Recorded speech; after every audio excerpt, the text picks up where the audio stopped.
Elena Moreno had always been the kind of woman who turned heads. Her striking features, dark eyes that seemed to hold secrets, high cheekbones that caught the light in ways that made photographers weep, and a smile that could disarm even the most cold-hearted cynic had been both blessing and curse throughout her 28 years.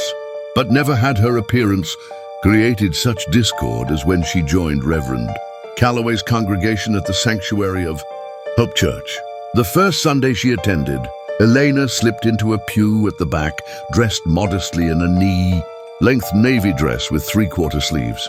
She'd pulled her glossy black hair into a simple bun and wore minimal makeup, just enough to feel presentable. She was new to Millfield, having moved there to take a position as a trauma surgeon at the regional medical center. The small town felt overwhelming in its unfamiliarity, and Elena hoped to find community and faith as she always had before. Reverend James Calloway, a man in his mid-50s with salt and pepper hair and kind eyes behind wire-rimmed glasses, delivered a moving sermon on acceptance and love that morning. Elena felt her spirits lift as his words washed over her. This was exactly what she'd been, searching for a spiritual home where she could belong. After the service, she joined the line of congregants waiting to shake the Reverend's hand. When her turn came, she extended her hand with a warm smile. "Thank you for your beautiful sermon, Reverend. I'm Elena Moreno, new to town.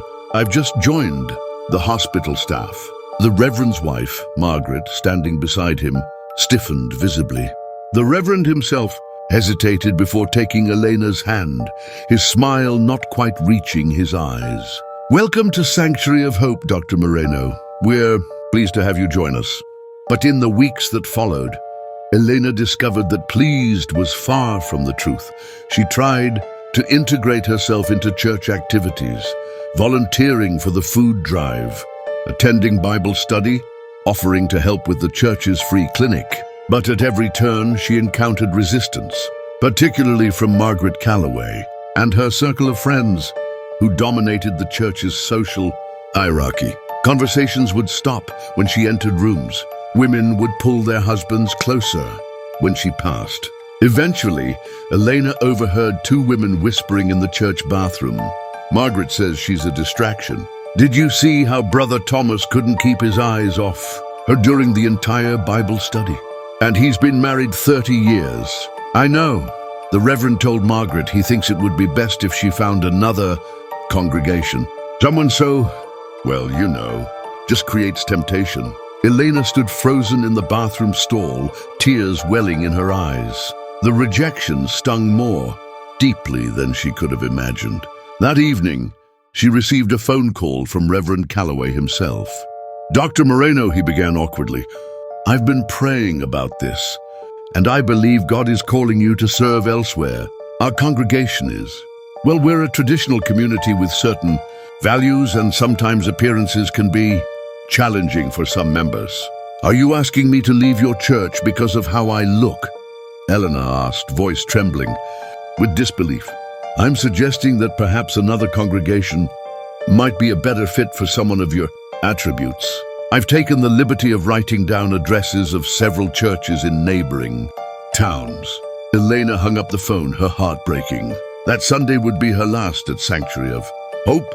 She sat in the back pew, tears streaming silently down her face as Reverend Calloway preached about judgment and forgiveness, the irony not lost on her. 3 years passed. Elena built a successful career at Millfield Regional Medical Center, becoming head of trauma surgery. She found spiritual community at a welcoming Episcopalian church 20 minutes away, where her appearance was never mentioned beyond the occasional compliment on a new haircut or dress. She had almost forgotten about Sanctuary of Hope when late one night, an ambulance brought, in a critical case, a 58-year-old male, victim of a serious car accident on the rain-slicked highway, multiple traumatic injuries, significant blood loss, and deteriorating vitals. Elena rushed to the trauma bay, pulling on gloves as she went. "Status?" she demanded, eyes already assessing the patient. "BP dropping, possible internal bleeding, trauma to the chest and abdomen, likely spleen." "Rupture," her resident responded rapidly.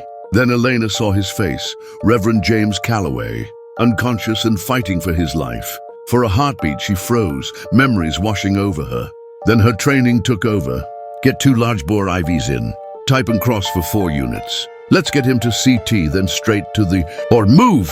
For the next 7 hours, Elena worked with unwavering focus, her hands steady as she repaired a lacerated spleen, stopped internal bleeding, and stabilized multiple fractures twice. During surgery, the Reverend's heart stopped, and twice Elena brought him back. As dawn broke, she finally stepped back from the operating table. Exhausted but satisfied. "He'll make it," she told her team quietly. "Good work, everyone." In the days that followed, Elena checked on Reverend Calloway regularly as he recovered. He remained unconscious for 3 days. His wife, Margaret, a constant presence at his bedside. Margaret barely acknowledged Elena during her rounds, offering only tight-lipped nods when the doctor explained her husband's condition and progress. On the 4th day, Elena entered the room to find Reverend Calloway awake, his eyes clear as they fixed on her face. "Dr. Moreno," he said, his voice weak but steady. "Margaret told me you were my surgeon." Elena checked his vitals, maintaining professional detachment. "You had significant internal injuries, Reverend, but you're healing well." "You saved my life," he said simply. "I did my job," Elena replied, making notes on his chart.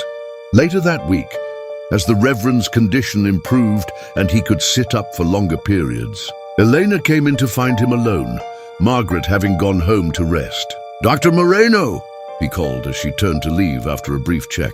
"Elena, please, can we talk?" She hesitated, then closed the door and took the chair beside his bed. "I owe you an apology," he began, his voice thick with emotion. "What I did, asking you to leave. Our church was wrong, deeply unforgivably wrong." Elena sat in silence, her expression guarded. "I've had a lot of time to think these past days," he continued, "about life, death, and what truly matters. And I've realized how far I'd strayed from the teachings I professed to uphold." His eyes filled with tears. "I judged you based on appearance, something you can't control, and I allowed others' small-mindedness to influence my actions as a spiritual leader. It hurt," Elena said simply, "to be rejected not for anything I'd done, but for how God made me."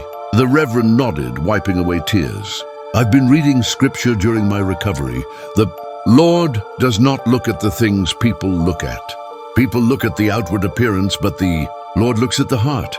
I failed to see your heart, Elena." They talked for over an hour about faith, judgment, community, and healing. When Elena finally rose to leave, she felt a weight lifting from her shoulders.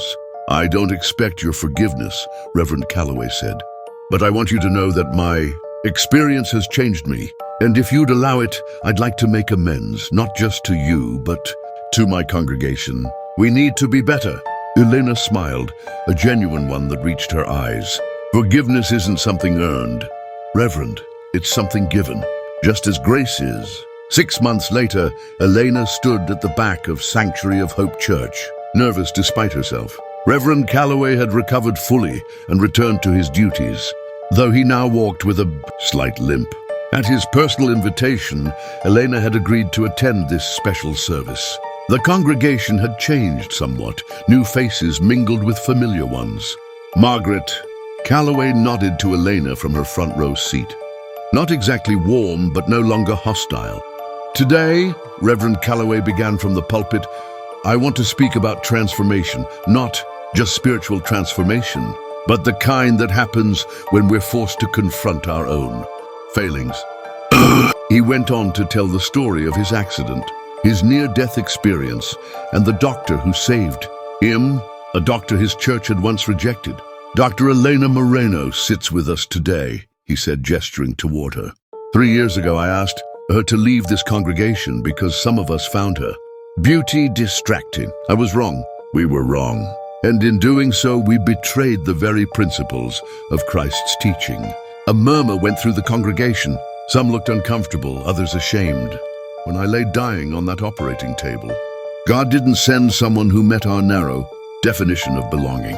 He sent exactly who I needed, a brilliant surgeon who, despite how I had treated her, worked tirelessly to save my life. She could have transferred my case. She could have done the minimum. Instead, she gave her best. Elena felt tears threatening as the Reverend continued. Today, we begin a new chapter at Sanctuary of Hope, one where we truly live up to our name. A sanctuary for all, where hope is not conditional on appearance or status or background. After the service, members of the congregation approached Elena, some offering awkward apologies, others simply introducing themselves. A young woman with a facial birthmark told Elena tearfully that she'd stopped attending church altogether after hearing how Elena had been treated. But I'm back now, she said.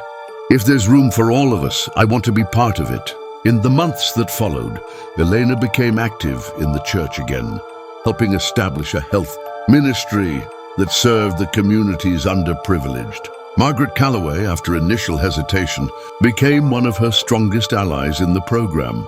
One Sunday evening, as Elena and the Reverend sat reviewing plans for an upcoming free vaccination clinic, he shook his head in wonder. You know, when I asked you to leave this church, I thought I was protecting something. I couldn't see that I was actually destroying it. Elena smiled, thinking of the diverse congregation that now filled the pews each Sunday. Sometimes beauty isn't in what we see, but in what we're willing to look for. Indeed, the Reverend agreed. And sometimes salvation comes from the very people we've wronged. Elena thought about the journey that had brought her here: rejection, perseverance, forgiveness, and finally acceptance. Not just acceptance of her by others, but her own. Acceptance of human frailty and the possibility of redemption. We saved each other, she said quietly. And that's the most beautiful thing of all. So that was the video. Subscribe to the channel, like the video, and share it with someone else. Don't forget to comment on what you would do in her place. Until the next video.